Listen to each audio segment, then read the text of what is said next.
اگر تم میں کسی بات پر اختلاف ہو جائے تو نجران میں رہنے والے افعا جرہمی کے پاس جانا اور اپنا فیصلہ کروا لینا۔ افعا جرہمی نے یہ باتیں سن کر اونٹ کے مالک سے کہا، جاؤ بھائی، تمہارا اونٹ ان کے پاس نہیں ہے۔ اس کے بعد افعا جرہمی نے ان سے پوچھا، آج کا عنوان ہے اللہ کریم نے بنی کنانہ سے بنی قریش کو چنا۔ فہر بن مالک۔ رسول اللہ کا سلسلہ نسب 11ویں پشت پر فہر سے جا ملتا ہے۔ فہر ہتھیلی جتنے پتھر کو کہتے ہیں۔ ان کی کنیت ابی غالب ہے۔ فہر ضرورت مند لوگوں کو تلاش کر کے ان کی ضرورتیں پوری کرتے تھے، اسی وجہ سے وہ قریش کے لقب سے مشہور ہوئے۔ ان کی اولاد قریشی کہلائی اور خاندان کو قریش کہا جانے لگا۔ ایک روایت یہ بھی ہے کہ ان کی والدہ نے ان کا نام قریش رکھا تھا۔ ان کی والدہ کو سمندر کی بڑی مچھلی جسے ہم ویل کہتے ہیں پسند تھی۔ ویل باقی تمام مچھلیوں پر حاوی رہتی ہے۔ طاقت اور قوت اس کی خوبیاں ہیں۔ اس مچھلی کی خوبیوں کی وجہ سے انہوں نے اپنے بیٹے کا نام قریش رکھا۔ یہ اپنے زمانے میں اہل مکہ کے سردار تھے۔ حسان بن کلال حمیری نے یمن سے آ کر مکہ پر حملہ کیا۔ حسان بن کلال کا مقصد وہ پتھر جن سے اللہ کے نبی ابراہیم نے کعبہ کی تعمیر کی تھی ان کو یمن لے جانا تھا۔ اس کی تفصیل ہاتھی والے میں بیان ہوگی۔ عرب قبائل کے سپہ سالار فہر بن مالک تھے۔ اس جنگ میں یمن کی فوج کو شکست ہوئی۔ حسان بن کلال کو حارث بن فہر بن مالک نے قید کیا۔ حسان 3 سال قید رہا۔ اس جنگ میں فہر بن مالک کا پوتا قیس بن غالب بن فہر شہید ہوا۔ غالب بن فہر۔ رسول اللہ کا سلسلہ نسب 10ویں پشت پر غالب سے جا ملتا ہے۔ ان کی والدہ کا نام بنت حارث بن تمیم ہے۔ ان کی کنیت ابو تمیم ہے۔ ان کے 2 بیٹے تھے جن کے نام تمیم اور حارث ہیں۔ لوئی بن غالب۔ رسول اللہ کا سلسلہ نسب 9ویں پشت پر لوئی سے جا ملتا ہے۔ لوئی لوا یعنی علم یا پرچم سے ماخوذ ہے۔ ان کی والدہ کا نام عاتکہ بنت یخلد بن ندر ہے۔ یہ بڑے جہاندیدہ شخص تھے، حکمت، علم اور بصیرت والے تھے۔ لوئی کو اللہ کریم نے نرم طبیعت اور دانائی کی صفات سے نوازا تھا۔ بچپن میں ایسے ہی جملے آپ کی زبان سے نکلتے جو ضرب المثل بن جاتے تھے۔ ان کے چند اقوال یہ ہیں، جس نے ہمیشہ نیکی کی اس کی نیکی کبھی ختم نہ ہوگی، اس کا ذکر مسلسل ہوتا رہے گا۔ لازم یہ ہے کہ جس پر نیکی کی جائے وہ اس نیکی کا ذکر کرے، جس نے نیکی کی ہو وہ چپ رہے اور اپنی نیکی کا چرچا نہ کرے۔ کعب بن لوئی۔ رسول اللہ کا سلسلہ نسب 8ویں پشت پر کعب سے جا ملتا ہے۔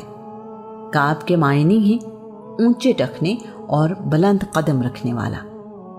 اسے عزت کے معنی میں سمجھا جاتا ہے۔ کعب کی کنیت ابو حسیس ہے۔ وہ جمعے کے دن عبادت کیا کرتے تھے۔ اس عبادت سے پہلے خطبہ بھی ہوتا تھا۔ اس دور میں جمعے کے دن کو یوم العروبہ کہا جاتا تھا۔ شاید یہ اس زمانے کی نماز جمعہ تھی۔ رسول اللہ کے باپ دادا میں کعب کی شخصیت بڑی نمایاں تھی۔ کعب نے ہی یوم العروبہ کا نام بدل کر یوم جمعہ رکھا۔ جب وہ خطبہ دیتے تو اپنی بات کا آغاز اما بات سے کرتے۔ آنے والے زمانوں میں یہی رواج پا گیا جو آج بھی قائم ہے۔ خطبے میں لوگوں کو ایک خدا کی عبادت کا درس دیتے، انہیں سمجھاتے کہ اللہ کریم نے ہمیں جو عقل عنایت کی ہے اسے کائنات میں غور کرنے کے لیے استعمال کریں۔ وہ غریبوں کی مدد کرنے کی ترغیب دیتے تھے، لوگوں کو وعدہ کرنے اور اسے پورا کرنے کی اہمیت بتاتے۔ کعب لوگوں کو بتایا کرتے کہ اس کائنات کا آخری نبی ان کی اولاد میں سے ہوگا۔ وہ کہا کرتے تھے کہ لوگو، اگر تمہیں آخری نبی کا زمانہ نصیب ہو تو اس پر ایمان لانا اور اس کی مدد کرنا۔ اس نبی کی خوشخبری موسیٰ اور عیسیٰ نے دی ہے۔ میری خواہش ہے کہ مجھے اس کا زمانہ ملے اور میں اس کی مدد کے لیے اپنی ساری توانائیاں لگا دوں۔ کاش میں اس وقت موجود ہوں اور اس نبی کی مدد کروں جب اس کا قبیلہ اس کے خلاف ہو۔ در کی نگاہ سے دیکھے جاتے تھے۔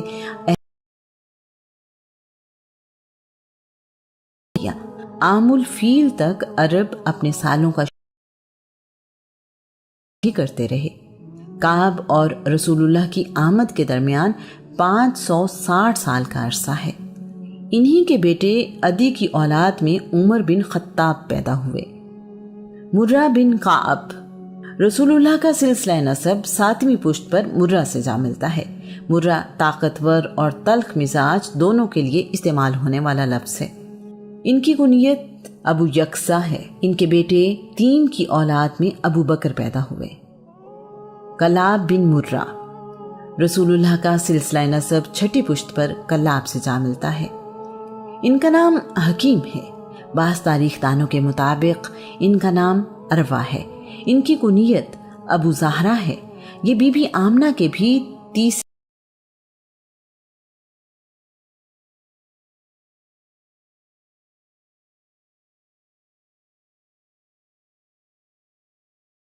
آپ کتوں کے ساتھ کثرت سے شکار پر جایا کرتے تھے، اسی نسبت سے انہیں کلاب یعنی کتے پالنے والا کہا جانے لگا۔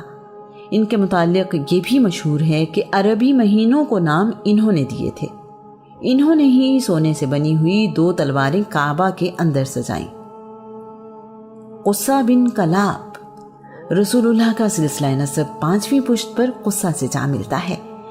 قصہ کے معنی ہیں دور سے آیا ہوا۔ قصہ کا اصل نام زید ہے۔ آپ رسول اللہ سے 171 سال پہلے 400 عیسوی کے قریب پیدا ہوئے۔ زید ابھی دودھ پیتے بچے تھے کہ ان کے والد کلاب وفات پا گئے۔ عرب میں عورتوں کے لیے بھی 2 یا 3 شادی کرنا عام تھا۔ زید کی والدہ فاطمہ بنت سعد نے کلاب کی وفات کے بعد قبیلہ بنی ازرع کے ربیعہ بن حرام سے شادی کر لی۔ ربیعہ ان کو لے کر اپنے ملک فلسطین چلے گئے۔ فاطمہ بنت سعد اپنے بیٹے زید کو ساتھ ہی لے گئیں، جبکہ بڑا بیٹا زہرہ مکہ میں ہی مقیم رہا۔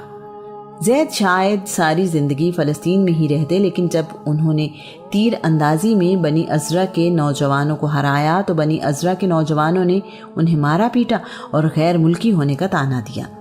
زید نے والدہ سے شکایت کی تو انہوں نے زید کو ان کے باپ دادا کے متعلق ساری تفصیل بتائی۔ زید نے واپس مکہ جانے کی ضد کی۔ حج کے مہینوں میں قافلے مکہ جایا کرتے تھے۔ ان کی والدہ نے حاجیوں کے قافلے کے ساتھ انہیں مکہ بھیج دیا۔ فاطمہ بنت سعد فلسطین میں ہی مقیم رہی اور مکہ نہ آئیں۔ مکہ آنے پر زید کے رشتہ داروں نے انہیں قصہ یعنی دور سے آیا ہوا کہنا شروع کر دیا۔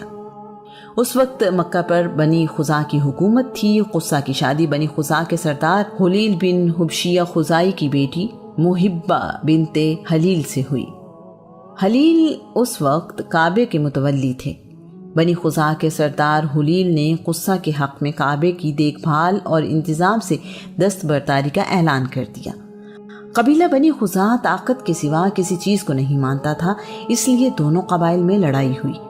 قصہ نے اپنی والدہ کے قبیلے کی حمایت حاصل کی۔ ان کے حق میں رومی سلطنت نے بھی مداخلت کی۔ بنی خزاع کو مکہ چھوڑنا پڑا اور وہ مکہ کے ارد گرد رہنے لگے۔ یہ لڑائی 440 عیسوی میں ہوئی۔ اس وقت قصہ کی عمر تقریباً 40 سال تھی۔ اس طرح تقریباً 450 سال بعد مکہ کی حکمرانی اور کعبے کی دیکھ بھال بنی اسماعیل کے پاس آ گئی۔ قصہ اب مکہ کے سردار تھے۔ قصہ بھی جمعے کے دن اپنی قوم کو جمع کرتے اور واعظ و نصیحت کرتے۔ وہ بھی آخری نبی کے آنے کی بشارت دیا کرتے تھے۔ وہ بھی کہا کرتے تھے، جب وہ نبی آئے تو بغیر کسی پس و پیش اس نبی کی پیروی کرنا۔ قصہ ایک بہترین منتظم اور انقلابی رہنما تھے۔ قصہ سے پہلے مکہ کے لوگ خیموں میں رہا کرتے تھے۔ انہوں نے لوگوں کو اجازت دی کہ وہ پتھر اور اینٹ کے گھر بنائیں۔ گھر بناتے ہوئے انہوں نے کعبے کے طواف کے لیے کافی جگہ خالی چھوڑی۔ انہوں نے مکہ کو ایک شہر کی شکل دی۔ ان کے دور میں مکہ کو خوشحالی نصیب ہوئی۔ قصہ نے ہی ضرورت کے تحت درخت کاٹنے کی اجازت بھی دی۔ اس سے پہلے مکہ میں درخت کاٹنا منحوس خیال کیا جاتا تھا۔ اس وقت تک ابراہیم کی بنائی ہوئی بیت اللہ کی عمارت کافی کمزور ہو چکی تھی۔ قصہ نے اس کو گرا کر نئی تعمیر کروائی۔ قصہ نے مکہ میں ایک مجلس قائم کی جس کا نام دار الندوہ رکھا۔ مجلس کو غور و فکر اور مسائل کے حل کے لیے بنایا گیا تھا۔ اس مجلس میں شرکت کے لیے کم از کم عمر 40 سال ہونا ضروری تھی۔ یہی مقدمات کے فیصلے ہوتے اور شادی بیاہ کے مسائل بھی حل کیے جاتے تھے۔ قصہ نے مکہ کے لوگوں کو سمجھایا کہ کعبے کی زیارت کے لیے حاجی نہ جانے کہاں کہاں سے آتے ہیں، ان کی میزبانی ہمارا فرض ہے۔ انہوں نے مکہ میں رفادہ کے نام سے شہری ٹیکس عائد کیا۔ اس ٹیکس کا مقصد عرب میں عمرے اور حج کے لیے آنے والوں کی مدد کرنا تھی۔ تاریخ دان بلاذری کے مطابق قصہ نے مکہ میں پانی کا کنواں بھی کھدوایا۔ یہ قصہ ہی تھے جنہوں نے حج کے دنوں میں مینا اور مزدلفہ میں رات کو چراغ روشن کرنے کی روایت قائم کی۔ قصہ نے ایام حج کے لیے چمڑے کے تالاب بنوائے تاکہ حاجیوں کو کعبہ کے صحن میں ہی پانی دستیاب ہو۔ ان سب باتوں سے قصہ کی خوبیوں اور صلاحیتوں کا اندازہ ہوتا ہے۔ انہوں نے مکہ میں انتظامی طور پر عہدے قائم کیے۔ ان مختلف عہدوں کے نام اور تفصیل کچھ یوں ہے۔ سقایا، یہ مکہ میں رہنے والے حاجیوں کو پانی پلانے کی ذمہ داری تھی۔ بنی خزاع اور بنی اسماعیل سے جنگ ہار کر بنی جرہم نے مکہ چھوڑنے سے پہلے زمزم کا چشمہ بند کر دیا تھا اور اس کا نشان بھی مٹا دیا تھا۔ زمزم کا چشمہ پانی کے لیے دستیاب نہیں تھا، جس وجہ سے پانی کا انتظام کافی مشکل تھا۔ حاجیوں کے لیے پانی بہت دور سے لانا پڑتا تھا۔ رفادہ، مکہ میں آنے والے حاجیوں کے کھانے اور دوسری سہولیات کے انتظامات کی ذمہ داری تھی۔ اس مقصد کے لیے ٹیکس نافذ کیا گیا تھا۔ حجابہ، کعبہ کے کلید بردار کا عہدہ تھا۔ اگر کوئی کعبہ کے اندر جانا چاہتا تو اسے کلید بردار سے اجازت لینا ضروری تھی۔ کعبہ کے متعلق باقی ذمہ داریاں بھی اسی کے پاس تھی۔ لواء، یہ عہدہ علم برداری کا تھا۔ علم بردار کی عرب میں ہمیشہ سے بہت اہمیت رہی ہے۔ امارہ، یہ لشکر کی قیادت کا منصب تھا، یوں کہیے کہ فوجی طاقت اس عہدیدار کے پاس تھی۔ ندوہ، مکہ کی مجلس کے متعلق تھا۔ تمام عہدے قصہ کے پاس ہی تھے۔ لوگ ان کو بڑی عزت اور قدر کی نگاہ سے دیکھتے تھے۔ قصہ کے سب سے بڑے بیٹے کا نام عبدالدار تھا۔ جب قصہ بوڑھے ہو گئے تو تمام عہدے عبدالدار کو منتقل ہو گئے۔ بعد میں یہ عہدے عبدالدار کی اولاد کے پاس آ گئے۔ قصہ کے چند اقوال یہ ہیں: جس کی اصلاح عزت و تکریم سے نہیں ہوتی، ذلت و رسوائی اس کی اصلاح کر دیتی ہے۔ جس نے کسی بری چیز کو اچھا سمجھا، وہ اسی برائی کے حوالے کر دیا گیا۔ جس نے اپنے حق سے زیادہ طلب کیا، وہ محرومی کا حقدار ہے۔ حاسد چھپا ہوا دشمن ہے۔ عبد مناف بن قصہ، رسول اللہ کا سلسلہ نسب چوتھی پشت پر عبد مناف سے جا ملتا ہے۔ عبد مناف کا اصل نام مغیرہ ہے۔ عبد مناف نے خارجہ معاملات پر توجہ دی۔ انہوں نے شام، فلسطین، رومی سلطنت کے علاوہ ارد گرد کے علاقوں سے سفارتی تعلقات قائم کیے اور تجارت کے لیے نئی راہیں کھولی۔ عبد مناف کے بیٹے اہلیت میں اپنے چچا عبدالدار کے بیٹے سے بہتر تھے۔ اس وجہ سے عبد مناف کے بیٹوں نے انتظامی عہدے اپنے لیے لینا چاہے۔ عبد مناف کے 4 بیٹے ہیں: نوفل، ہاشم، عبد شمس، مطلب۔ واقعہ کچھ یوں ہے کہ عبدالدار اور عبد مناف کے خاندان کی لڑائی میں قریش تقسیم ہو گئے۔ بنی عبد مناف کی حمایت میں 5 قبیلے تھے: قبیلہ بنی اسد، قبیلہ بنی عزا، قبیلہ بنی زہرہ بن کلاب، قبیلہ بنی تیم بن مرہ، قبیلہ بنی حارث بن فاہر۔ بنی عبد مناف اور ان کے حلیفوں نے قسم اٹھائی کہ وہ ایک دوسرے کا ساتھ نہیں چھوڑیں گے۔